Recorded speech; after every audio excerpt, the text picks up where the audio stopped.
Я мечтал быть художником. Сначала я просто хотел стать художником и увлекался мировой культурой художественной, собирал библиотеку, интересовался творчеством многих современных и старых художников. Потом поменял профессию музыканта, стал художником.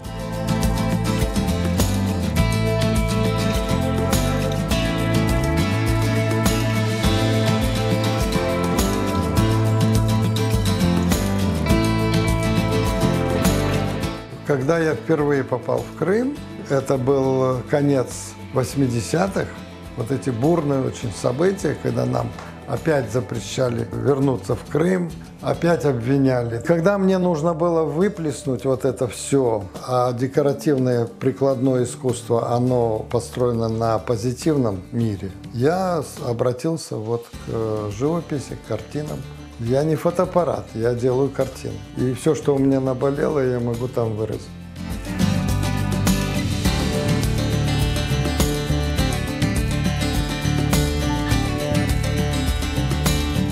Я во всех своих картинах пользуюсь метафорами, то есть образными сравнениями. Вот эта картина написана в 1988 году в Узбекистане, а вот это уже в 1993 году написано в Крыму. Здесь мы видим пустынные холмы и дорогу. Дорога – это метафора, путь нашего народа. Где-то там на чужбине, в этой пустыне, вот дорога идет.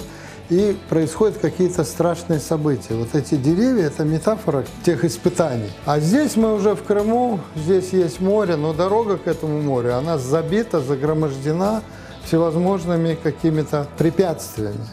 То есть это реальная ситуация, когда крымские татары, которые до депортации, основная масса жила на южном берегу, когда мы сюда приехали, нас на южный берег не пустили. Я вижу вещи, которые еще более важны. Допустим, вот мы занимаемся моментами народного искусства, исследования орнамента, обучения учеников. Я просто знаю, что никто другой этого не сможет сделать. Мы занимаемся этнографией, допустим. Я знаю, что никто этого не делает, и никто другой не сможет этого организовать, сделать. Поэтому я даже наоборот страдаю от того, что у меня мало времени писать картины. Я очень люблю.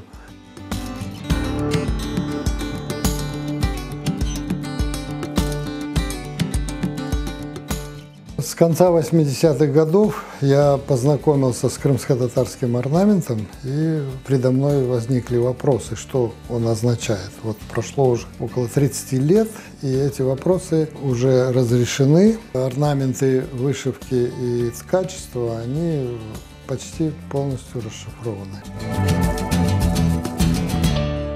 У меня очень много сфер деятельности. Я занимаюсь живописью.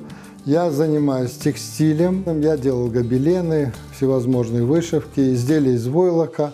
И у меня есть керамические произведения, выполненные в мастерских моих учеников, но по моим эскизам. Есть произведения, вытканные нашими мастерами по моим эскизам. Конечно, моя работа с народным орнаментом, я считаю, она наиболее значительная. Наши народные мастера, они вооружены знанием орнамента.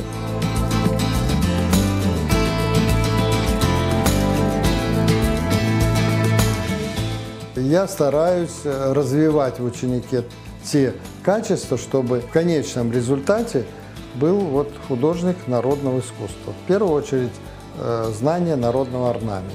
Я добываю знания и даю их своему народу. Мне это интересно. Для жизни мне не надо много денег.